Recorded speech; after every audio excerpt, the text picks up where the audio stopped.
यही सोच कर मैं आस कर के आया।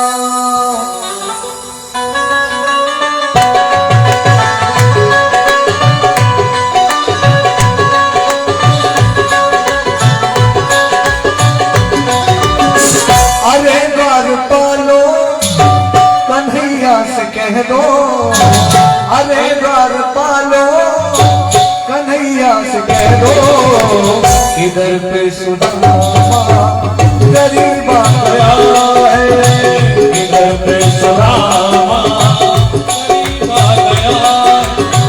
भटकते भटकते न जाने कहाँ से, भटकते भटकते न जाने कहाँ से, तुम्हारे महल में करीब आया है, तुम्हारे महल के करीब आ गया है।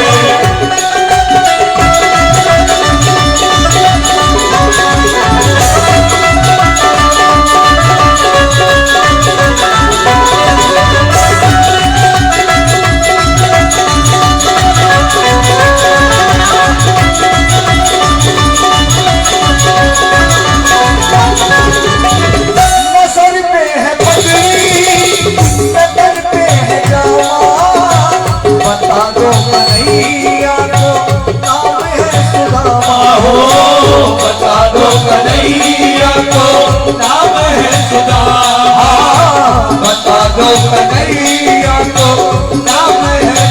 नसर पे है पगड़ी, नसर पे है जामा, बता दो कन्हैया को नाम है सुदामा। नसर पे है पगड़ी, नसर पे है जामा, बता दो कन्हैया को नाम है सुदामा। बता दो कन्हैया को नाम है सुदामा। बस के बार मोहन से जा करके कह दो, बस के बार मोहन से जा करके कह दो, इतने सखावत नसीब आया है, इतने सखावत नसीब आया है।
हुआ रुक्मणी को बहुत ही अचंबा, हुआ रुक्मणी को बहुत ही अचंबा, ये मैं बात के ऐसा अजीब गया है, ये मैं बात के ऐसा अजीब गया है, ये मैं बात के ऐसा अजीब गया है, ये मैं बात के ऐसा अजीब गया है।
का समान मेरे करीब आ गया है, सृष्टि का समान मेरे करीब आ गया है।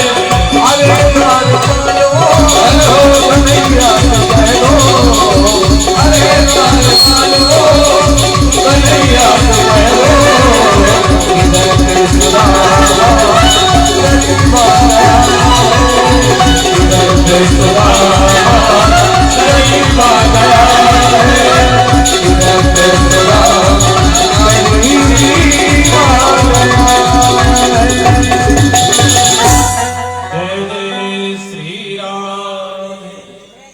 ये भक्तों का भाव है, ये भागवत जी का प्रसंग नहीं है, पर फिर भी भक्तों ने गोता लगा करके अपने हिसाब से सभी आनंद लेते हैं, क्योंकि भगवान की कथा ऐसी है कि गंगा मैया में तो आप स्नान करेंगे तो सावधानी रखना पड़ती है, अगर डूब जाएंगे तो गंगा मैया आपको बाहर निकालने वाली नहीं है।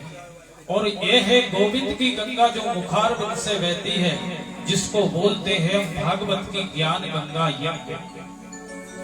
और ये दोनों गंगा गोविंद के मुखारबिंद से जो चरणों से बहती है, वह है गंगा श्री चरणों से जो निकलती है, समस्त जगत को कल्याण करने वाली।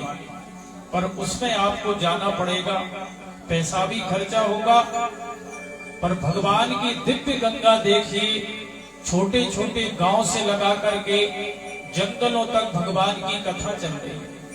पर दुर्भाग्य तो हम लोगों का है, जो बहती हुई गोविंद की धारा है उसमें डुबकी नहीं लगा पाता।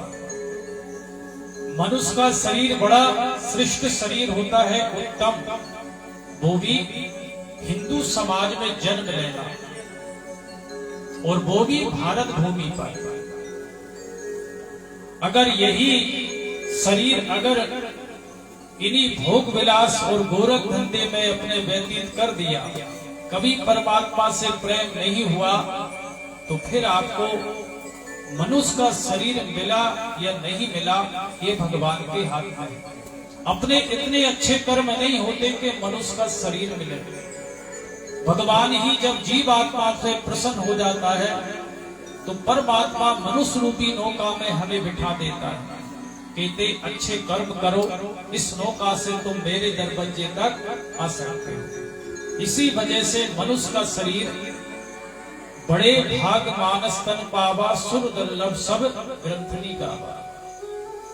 क्यों कहा है कि बड़े बड़े महल अटारी बनाएंगे इसलिए मनुष्य का शरीर, या हमारी भोग विलास की कितनी चीजें हमारे पास हैं, क्या इसलिए बाबा तुलसीदास जी ने लिखा था, या आपका कितना वर्चस्व है चारों तरफ, नहीं साधन धाम मोक्ष कर द्वारा, पाए न जे पर लोक सुधारा। अरे मनुष्य के शरीर से ही परमात्मा को प्राप्त हम कर सकते, अन्यथा नहीं। इसी वजह से मनुष्य का शरीर बड़ा दुर्लभ होता है। इसी वजह से बाबा कहते हैं कि बड़े भाग मानस तन पावा। इस शरीर को भी प्राप्त करके अगर परमात्मा से प्रेम नहीं कर पाए, तो सबसे बड़े ज्यादा अगर नुकसान है तो हमारा ही है। इसी वजह से प्रवचन किसी जानवरों के लिए नहीं बने। जानवरों को पता है जो भगवान ने शिक्षा दी है, सिंह कितना भी भूखा होगा खाएगा तो मांस। गौ माता कितने दिनों की भूखी हो पर खाएगी तो चारा। सबको अपना पता है, पर इंसान को तो कुछ भी रख दो, ना तो चारा बचा ना जानवर बचे। आज जंगल में इतने जानवर थे, अपनी जुहुआ की स्वाद के चक्कर में सब।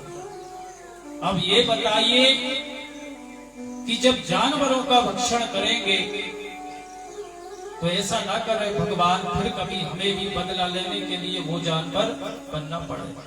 भगवान कहते सभी जीवों पर दया रखो, सब भगवान के बनाए हुए हैं।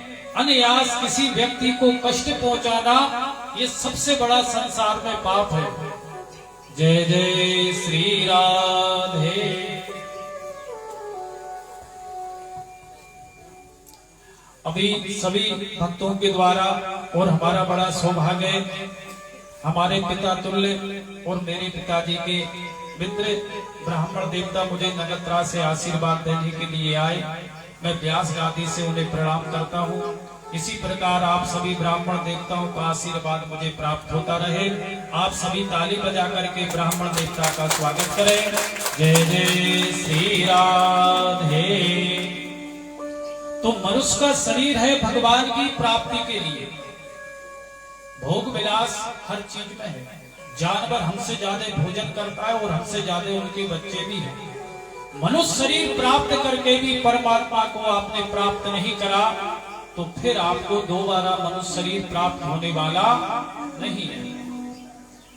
तो आए दिन भगवान से मिलने आते थे तो ब्राह्मण देवता को उठा के गए, कहने लगे प्रभु कि आज जैसी विभूति आई है आज तक कोई नहीं आई। भगवान कहने लगे ऐसा क्या है? कहने लगे प्रभु ये मत पूछिए, शीश पगा न झगा, शीश पगा न झगा तन पे प्रभु,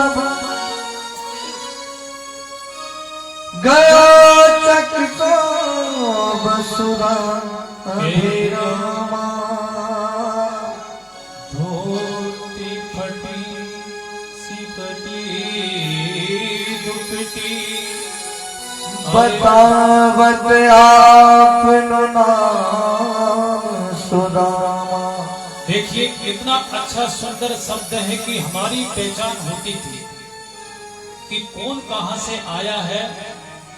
तो जैसे ही कि ना तो सिर पे पगड़ी है और धोती है वो भी फटी है, और जैसे ही मेरे माधव ने अंत में के नाम बतावत आप सुदामा कहे, देर नहीं हुई और भगवान अपनी चरण बिंदुओं और पादुका पहनना भूल गए। ऐसे गोविंद भागते हुए जा रहे, सभी सभासद स्थागित हो गई कि आकर ऐसा कौन मिलने के लिए आ गया। अभी तक तो दास जाकर के उन्हें सम्मान के संगे लाते थे, पर आज गोविंद ऐसे दौड़ लगा रहे हैं, कहीं भगवान का पीतांबर गिर गया, कहीं भगवान की चरण पादुका मेरे गोविंद जाते हुए सेवकों से ही टकरा जाते हैं। सात थोड़ी पार करके जैसे ही सुदामा को हृदय से लगाया, बोलिए दीन बंधु भगवान की जय हो। जय जय श्री राधे। जैसे ही सुदामा को हृदय से लगाया, किसी के मुख से कोई आवाज नहीं निकल रही। बहुत समय हो गया, शब्द ही नहीं निकल रहे, अपने नेत्रों से अश्रुपात हो रहे हैं।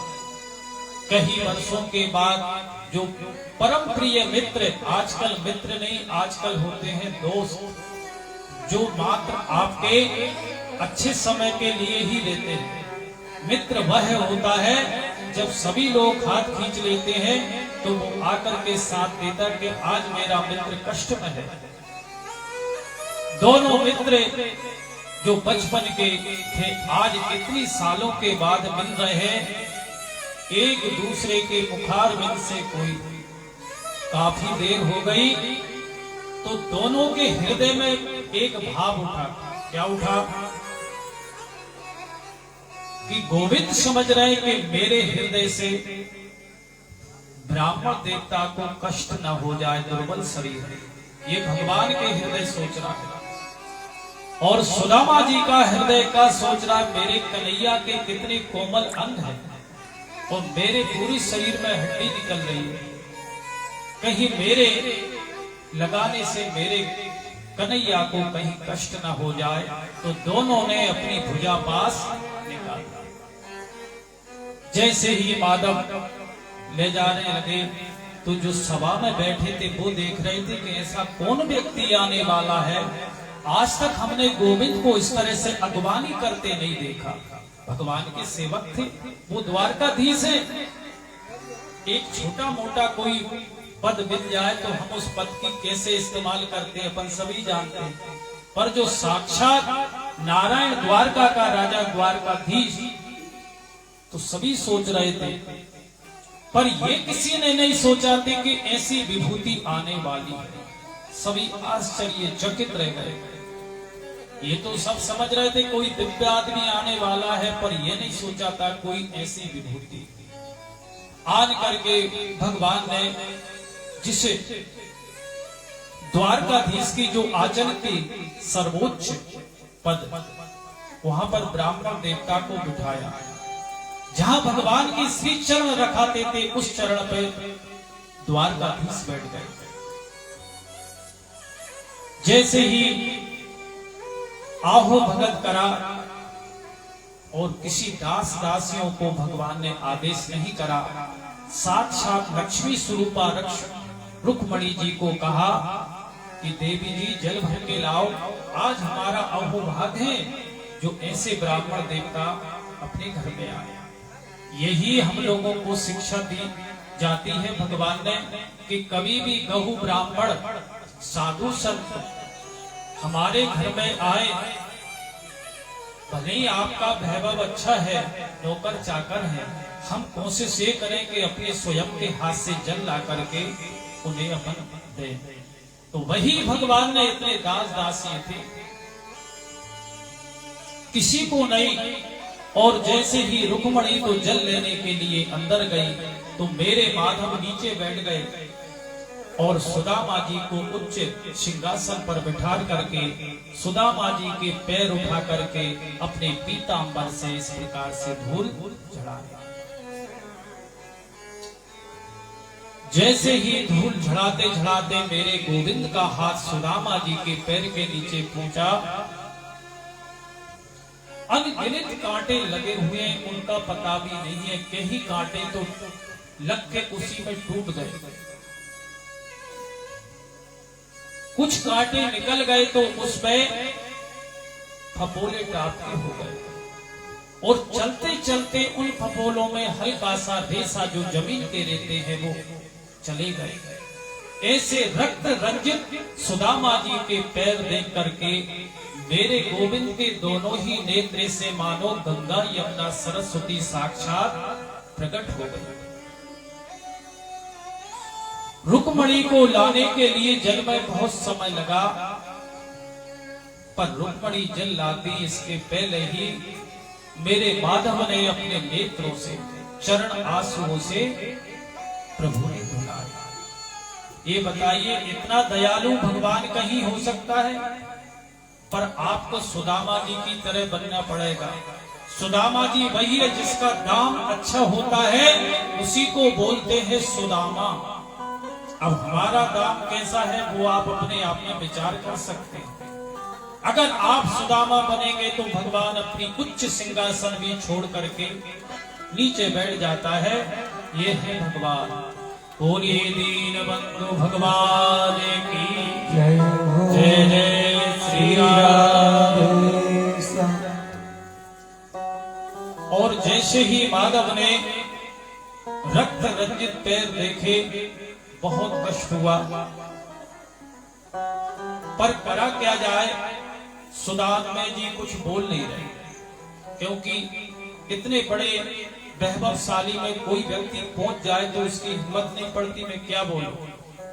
उसी प्रकार रुक्मणी जल नहीं ला पाई, जेके पहले ही अपने आंसुओं से, अर्थात भगवान के तो नेत्र गंगा यमुना के समान है, ब्राह्मण देवता के चरण धुलाए।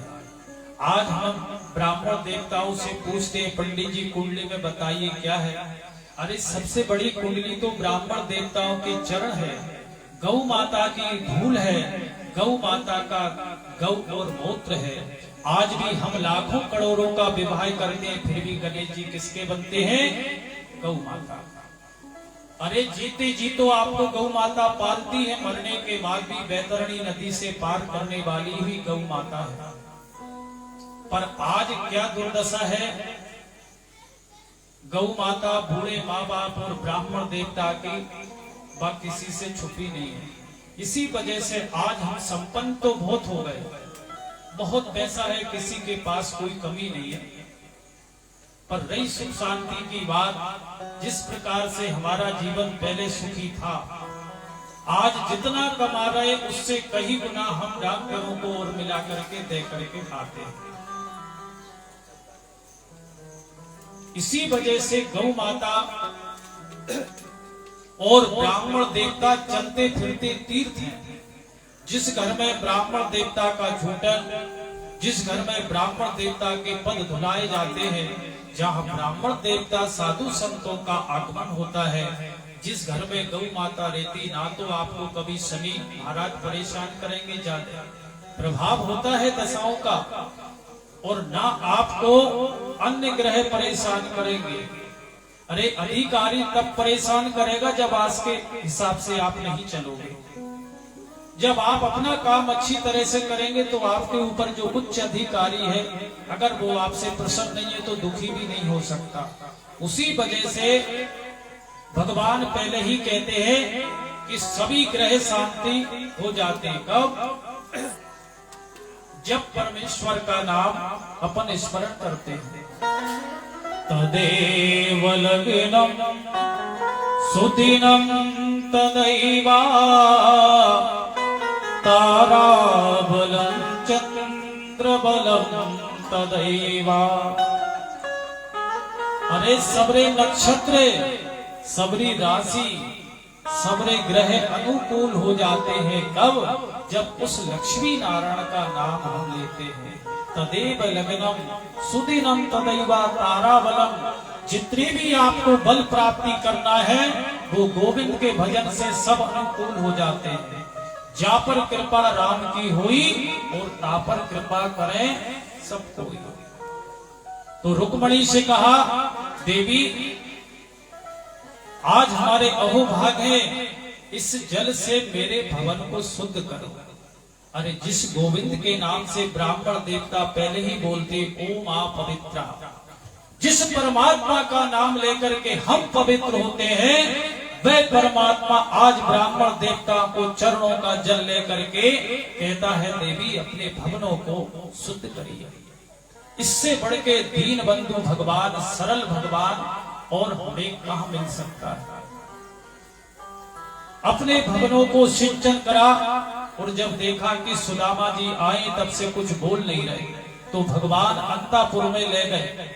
जो सहन कक्ष होता है, भगवान की जो सोने की सैया थी, स्वच्छ निर्मल, जैसे गऊ माता का दोहन करते हैं उसमें से झाग निकलता है, जैसे ही सुदामा जी उस पे बैठे, ऐसे लगने लगा जैसे समुद्र में अवगाहन कर रहे हैं।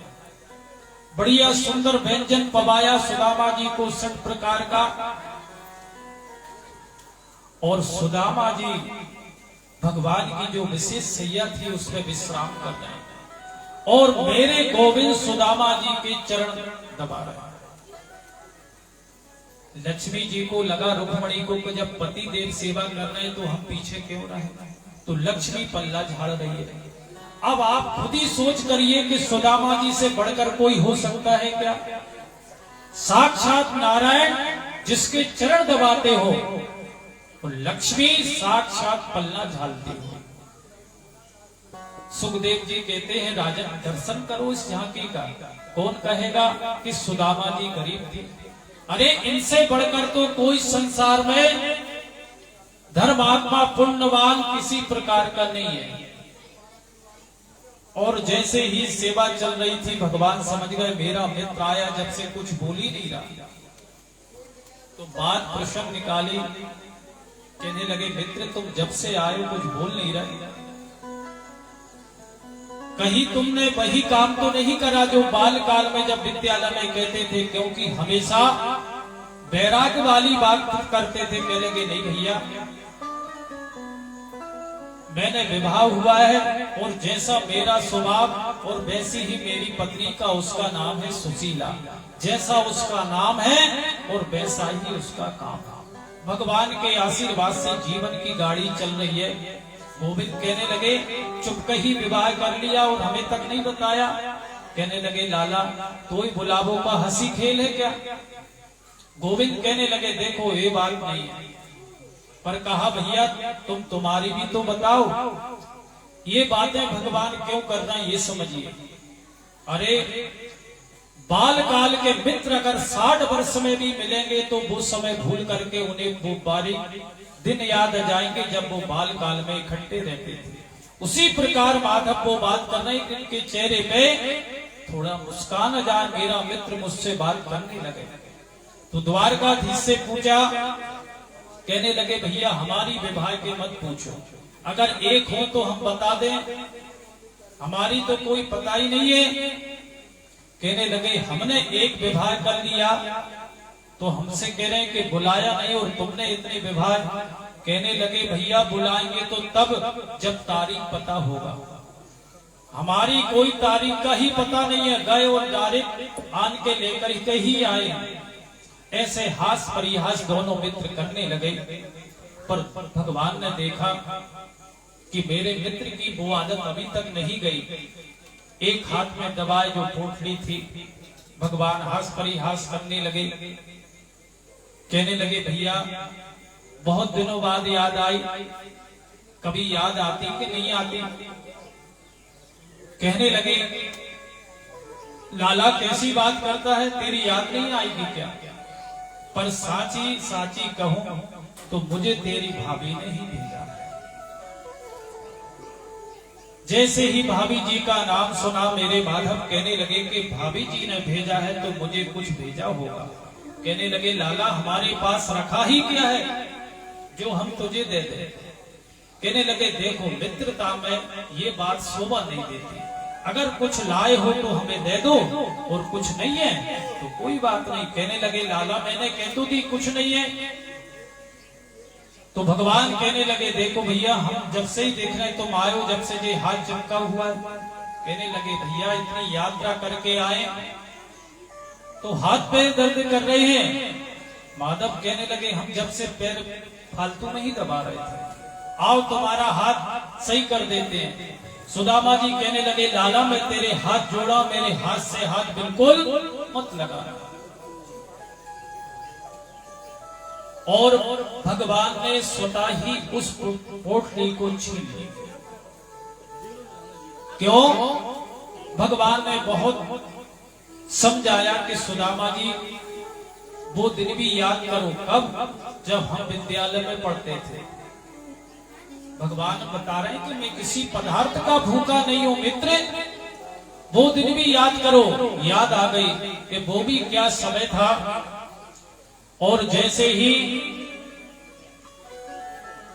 कि हम जब पाठ भूल जाते थे तो विद्यालय का नियम था संविधाएं लाना, भगवान भी पाठ भूल जाते थे। सुदामा जी को पूरी बात याद आने लगी। जय जय श्री राधे। कहने लगे लाला सब याद है, बारात में पानी कितना बरसा था। भगवान समझ गए याद पूरी पक्की है।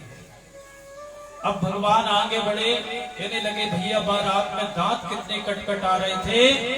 तो सुदामा जी समझ गए सबके सामने ही सब बता देगा, तो पूरा वार्तालाप ही बदल दी। कहने लगे भैया वो बचपन के आनंद ही कुछ अलग थे। तो भगवान ने क्यों याद दिलाया? भगवान कहते मैं किसी पदार्थ का भूखा नहीं हूं, पत्रम पुष्पम फलम तोय। भगवान ने ये नहीं कहा कि तुलसी का ही पत्ता लाओ। अरे तुम्हारे मन से अगर तुमने सच्ची श्रद्धा से कोई भी पत्र आप भगवान को चढ़ाते हैं, भगवान उसी में प्रसन्न हो जाता है। भगवान पदार्थों का भूखा नहीं है। पर हम चल रहे हैं विपरीत, भगवान को चढ़ाते हैं पदार्थ, क्योंकि पदार्थ का भूखा ये संसार है। इन्हें बढ़िया आपके काम आते रहेंगे, बढ़िया चकाचक भोजन प्रसादी कराते रहेंगे तो ये संसार आपको अच्छा लगेगा।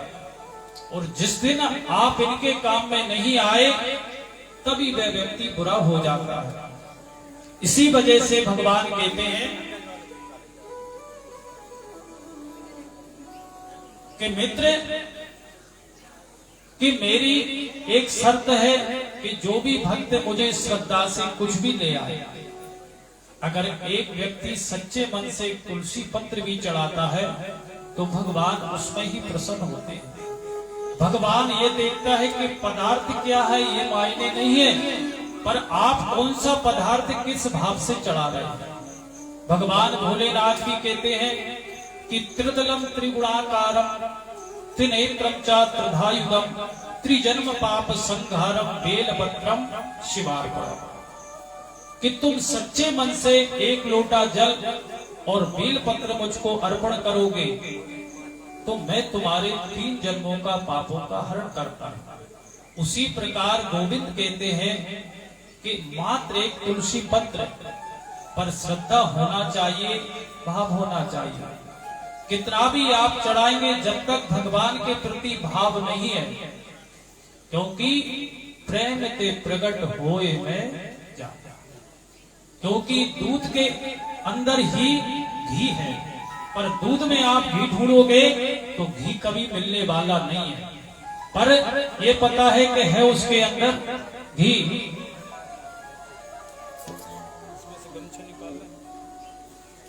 उसी वजह से परमात्मा प्रेम ते प्रकट जब उसका मंथन करते हैं तो वह परमात्मा उस दूध में से जैसे घृत प्रकट हो जाता है, उसी प्रकार जहां वही प्रकट हो जाता है। जय जय श्री राधे।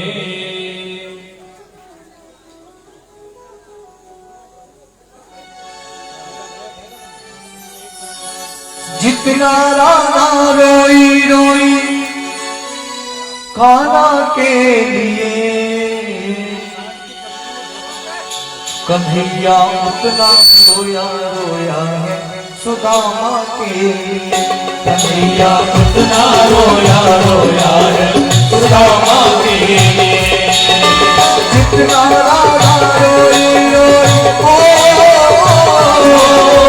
जितना राधा रोई रोई काना के लिए, कन्हैया मेरा रोया रोया है सुदामा के लिए। कन्हैया उतना रोया रोया है सुदामा के लिए।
सुदामा के लिए कितना राधा रोई रोई ओ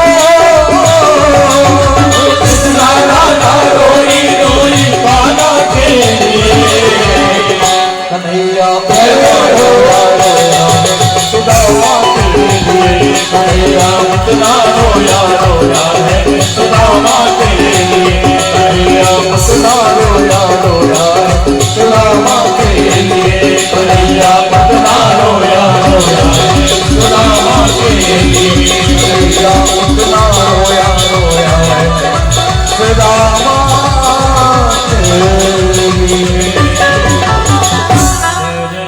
श्री राधे। तो कहने लगे कि लाला मेरे हाथ से हाथ नहीं लगाना। तो भगवान ने स्वयं ही उस पोटली को छीना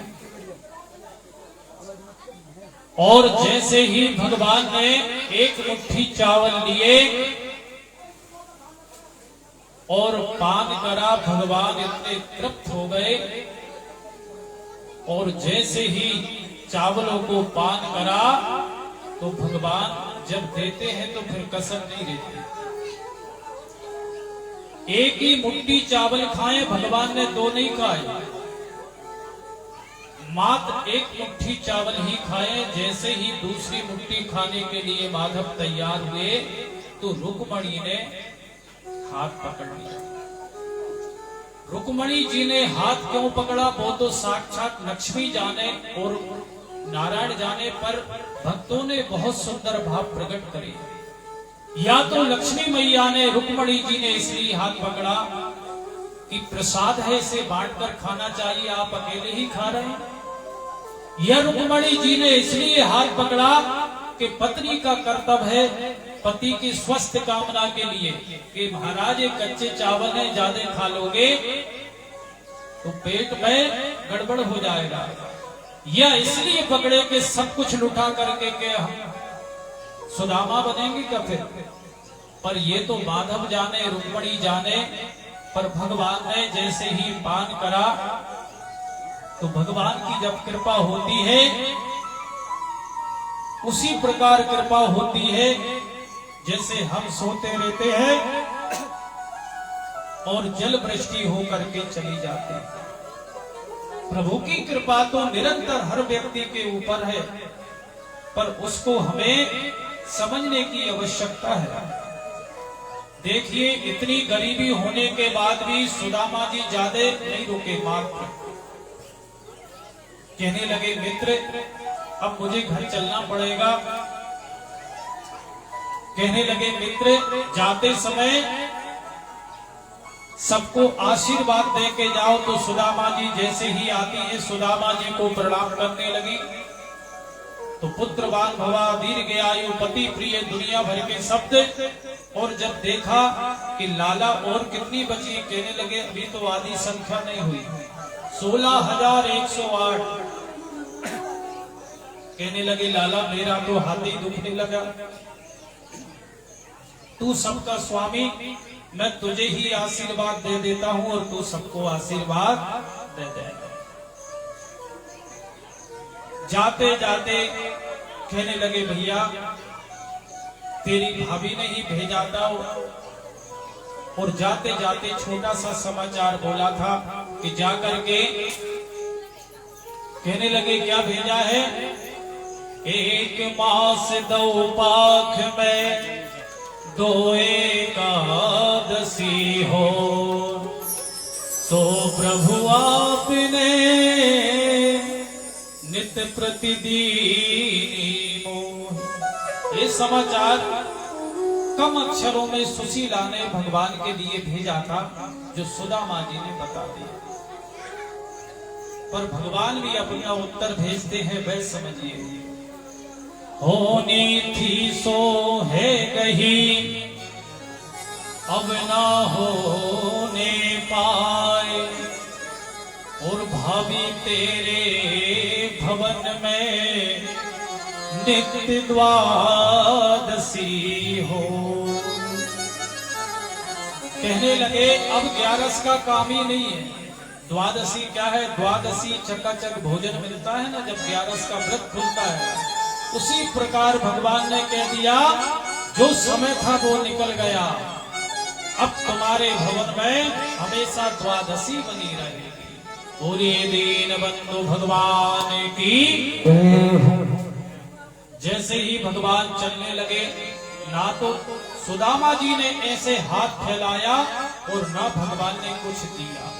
ये होती है मित्रता कि हमें किसी की जगह कितना भी सुख मिले, पर ये नहीं है कि वहीं के होके रह जाओ। सुदामा जी ज्यादा नहीं रुके, कहने लगे मित्र अब मुझे चलना होगा। पर चलते चलते सुदामा जी सोच रहे हैं अगर एक आध साड़ी मिल जाती तो कम से कम उस पंडितान को तो दे देता, इतने बासे भेजा था। पर जा रहे हैं, फिर आए के मन थोड़ा बहुत इशारे में बात कर लो। कहने लगे भैया मैं आ रहा था तब तो तेरी भाभी ने राम राम भेजी थी, तू भाभी के लिए क्या भेज रहा है? कहने लगे मेरी ओर से भी राम राम कह दे। कहने लगे भैया ये तो हम वैसे भी कहते। कहने लगे और कछु कहना है? कहने लगे अब की बार संगे लेके आना।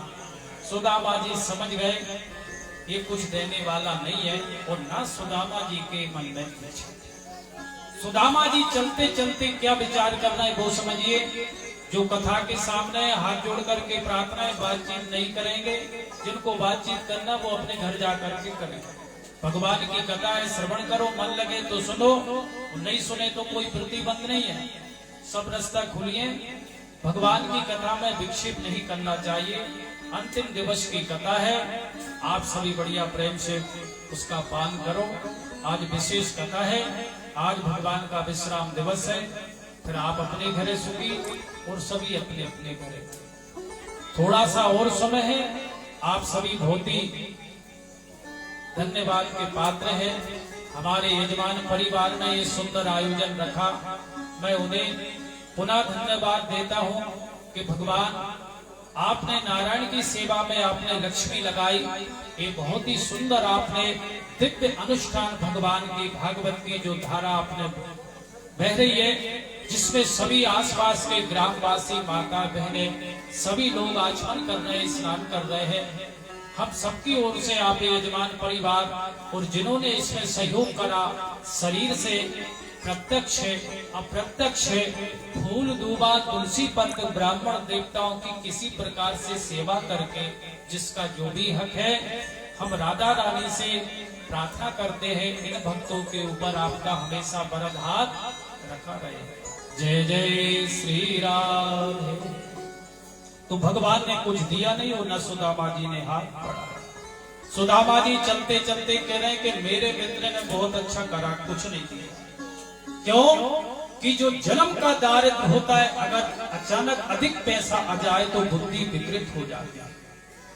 क्योंकि लक्ष्मी अगर अधिक आ जाएगी, परिश्रम नहीं और अधिक पैसा आ जाए तो वो पैसा भी एक गलत दिशा को हमें अग्रसर कर देता है। परिश्रम करके जो पैसा कमा के सीढ़ी दर सीढ़ी हम बनते हैं, तो हमें पता होता है इस लक्ष्मी का रूप। कहने लगे ठीक करा और अपने आप को धन्य मान रहे। अरे उसने मुझे क्या नहीं दिया, मेरे मित्र ने स्वयं नीचे बैठ गया। जो परमात्मा नारायण सबका जगत का आधार है, वो मेरे चरण धुला रहा है। इससे बढ़कर मुझे क्या है? साक्षात लक्ष्मी जिनके आगे नौकर चाकरों की कमी नहीं है, वह परमात्मा लक्ष्मी को कौन नहीं चाहता? वह लक्ष्मी उस ब्राह्मण देवता के पंखा झाल रही है, अपने आप को धन्य मान रहे कि इससे बढ़ के और क्या मिलेगा। जैसे ही बढ़े तो आन करके देखा कि जैसी द्वारकापुरी थी, भगवान ने आदेश दिया विश्वकर्मा जी को कि जान करके इससे अति दिव्य सुदामापुरी का निर्माण। ये है भगवान घनश्याम। मेरे गोविंद का नाम भी घनश्याम है, इनकी भी कृपा बरसती है। और बादलों का नाम भी घनश्याम है, वो भी बरसते हैं। पर कभी कभी तो हम दिन में बारिश होती है तो देख लेते हैं, पर कभी कभी खर्राटे बजा करके सोते हैं और बादल बरसात करके चले जाते हैं। इसी प्रकार गोविंद की कृपा तो हर व्यक्ति के ऊपर है, पर कृपा उनको नजर नहीं आती जो रात के सोते हैं। उग्र ही विमल विलोचन ही के, और मिटह दोष दुख भव रजनी के। उसी प्रकार जो परमात्मा को नहीं पहचान पा रहा, तो वो समझिए एक व्यक्ति वो है जो रात्रि में सोता है, और एक व्यक्ति वो है जो जागते हुए भी, पता होते हुए भी वो समझना नहीं चाहता। तो सुदामा जी को कुछ नहीं दिया, पर परमात्मा ने उनकी क्या व्यवस्था करी, सुदामा पूरी बना दी। अब जान करके देखा कि भैया ना तो घर का पता है, घर गया तो गया, पर पंडितानी का पता नहीं है कि पंडितानी कहाँ चली गई। क्या कारण है? क्या किसी ने यहाँ कोई कॉलोनी वालोनी काट दी? क्या हो गया भैया? बड़े चिंतित हो गए। इधर से उधर सब चीज बदला गई भगवान के आशीर्वाद से। पूरी सुदामापुरी के इधर से उधर चक्कर लगा रहे हैं, और समझ में नहीं आ रहा है कि क्या हुआ। पंडितान भी नहीं दिख रही, ना घर दिख रहा है, जहां तो भवन बन गए। सुदामा मंदिर देखे डरे, सुदामा मंदिर देख डरे, सुदामा मंदिर देख डरे।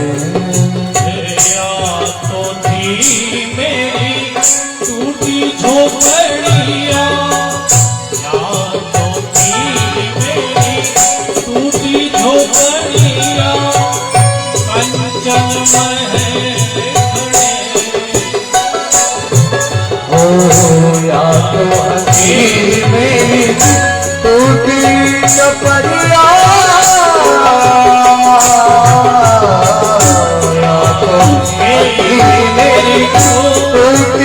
परिया कंचन महल गए, मंदिर देख गए, सुदामा मंदिर देख गए।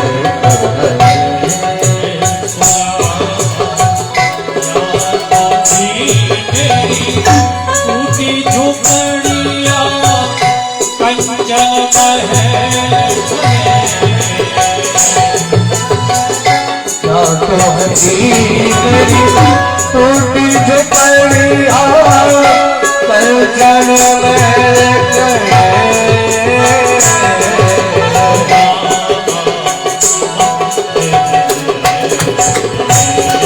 सुदामा मंदिर देख गए, सुदामा मंदिर देख गए,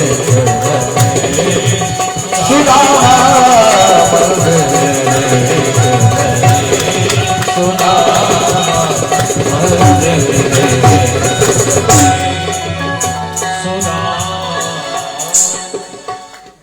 मंदिर अर्थात घर को भी संस्कृत में मंदिर कहा जाता है। जैसे एक चौपाई आती है सुंदर कांड में के मंदिर मंदिर प्रतिकर सोदा, और देखे जहां तहां अग्नित ज्योता। क्योंकि मंदिर में तो परमात्मा रहता है, पर हनुमान जी ने कौन सा योद्धा देखा, तो मंदिर का जो शब्द है वो घर को ही दिया है तुलसीदास जी ने, कि मंदिर मंदिर प्रतिकर सोदा, और देखे जहां तहां अग्नि ज्योता। इसी वजह से यहाँ शब्द आता है कि मंदिर देख डरे सुदामा, अर्थात ये भवन किसके हैं।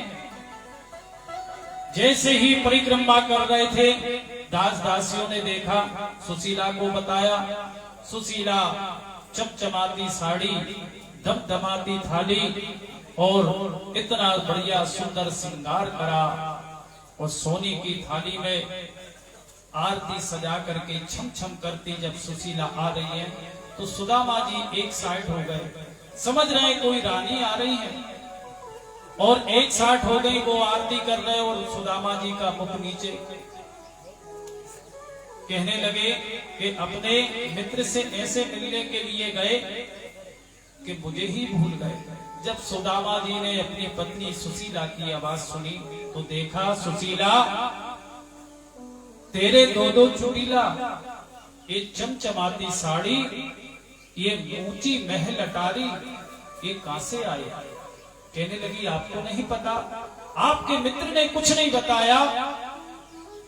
मेरे सुदामा जी समझ गए, धन्य है गोविंद तेरी लीला, तुझे देता किसी ने, परमात्मा जब देता है तो वो कभी एहसास नहीं कराता। देते कभी भगवान को नहीं देगा, पर झोलियां सबकी हमेशा भरी है। तो वही समझ गए कि जिस प्रकार से बादलों का नाम भी घनश्याम है, तो मेरे नाम का भी, गोविंद का नाम भी घनश्याम है। दोनों की कृपा निरंतर बरसती है, पर किसके पास कम है क्या ज्यादा है? जिसने छत पे जितना बड़ा बर्तन रखा उतना ही भरा जाता है। जितने हम पात्रता के अधिकारी हैं उतना ही उस पदार्थ भराता है। अच्छे शुभ कर्म करेंगे तो भगवान निरंतर सबके ऊपर एक सी कृपा देते। सूर्य भगवान कभी ये नहीं सोचता कि मुझे जल देता है कि नहीं, सबके लिए प्रकाश देगा। आप उसे जल मत चढ़ाओ। बहुत से लोगों को तो यही ज्ञान नहीं है कि कम से कम जल नहीं चढ़ाते, तो उस दिशा को अपन ऐसे काम ना करें जो नहीं करना चाहिए। लघु शंका आदि, या अपने घर में स्नान का घर है या शौचालय इत्यादि है, पर जल चढ़ाना दूर है, फ्री का जल है, सूर्य भगवान ही नहीं चढ़ाएंगे। भगवान का फ्री में भजन है, नहीं कर पाएंगे। और सूर्य भगवान कभी ये नहीं कहते कि इसने मुझे जल नहीं चढ़ाया, सबके लिए बराबर प्रकाश है। अग्नि देवता को आप स्वाहाकार करो चाहो मत करो, वो ये नहीं कहेगी कि इसके घर में आँच नहीं आएगी, आँच नहीं आएगी तो भोजन कैसे बनेगा, सबके लिए बराबर। उसी लिए परमात्मा की कृपा सबके लिए है। पर आप जब उससे जुड़ जाएंगे तो आपको महसूस होने लगेगी कि भगवान की कृपा का है। अरे इन तारों में करंट है, पर आपको देखने से पता नहीं लगेगा कि करंट है कि नहीं है, पर जिस व्यक्ति ने उसको स्पर्श करा है वो समझेगा कि इसके अंदर करंट दौड़ रहा है। तो जिस व्यक्ति ने परमात्मा से जुड़ा है उसे पता लगता है कि आज भगवान के आशीर्वाद से जो हमें मिला है ये गोविंद की कृपा है, प्रसाद है। ये भोग विलास के लिए नहीं है। लक्ष्मी मैया, लक्ष्मी मैया अगर दी है तो भगवान नारायण की सेवा में लगाइए। जैसे हमारे यजमान परिवार ने ये 7 दिन भगवान का बढ़िया दिव्य अनुष्ठान करके सभी को भगवान की कथा श्रवण कराई और यश देने वाली होती है। अगर पैसे को आप जिस कुएं से जल नहीं निकाला जाता वो जल नष्ट हो जाएगा। उसी प्रकार पैसा घर में बढ़ रहा है, पर आज तक कभी शुभ कर्मों में पैसा नहीं लगाओगे तो जीते जी आप सही से खा नहीं पाए, परेशान रहे, क्योंकि पैसा रखने में बड़ी टेंशन है। एक तो सबसे पहले व्यक्ति चोरी करना सीखता है। महाराज, जब सबके पास पैसा अधिक है तो वो व्यक्ति चोरी क्यों करेगा, वो समझिए, वो होती है इनकम टैक्स की चोरी। सही नहीं बताएगा और अपने बांधवों से कभी आशा लगा के जाएंगे तो उनसे मना करेगा, तो सबसे पहले घर वाले ही शत्रु बनेंगे आपके, बाहर वाले तो छोड़िए। और ना खुद ने भोग करा, ना कभी अपने परिवार को दिया, ना कभी अच्छे काम में लगाया, ना किसी गरीब कन्या का विवाह करा, ना जो बच्चे पढ़ने में असहाय थे, कमजोर, ना उनके बाप में लगाया, तो या तो वो पैसा कोई चुरा लेके जाएगा या मरने के बाद जीते जी भी शांति से नहीं रह पाए, मरने के बाद भी उसकी रक्षा के लिए फिर हमें पहरेदार बन के नाग बनकर बैठना पड़ता है। इसी वजह से हर व्यक्ति का कर्तव्य है, कोई भी हो, चाहे वो ब्राह्मण देव, क्षत्रिय, वैश्य, शूद्र, ये भगवान की 4 संतान है। अपने हिसाब से सबको भगवान का भजन और धर्म पूर्ण करना ही चाहिए। जय जय श्री राधे। तो ये है भगवान का दीन बंधु नाम। भगवान इस प्रकार से जब दया होती है तो भगवान के आशीर्वाद से व्यक्ति कहीं से भी कहीं परमात्मा के आशीर्वाद से पहुंच जाता है। जय जय श्री राधे।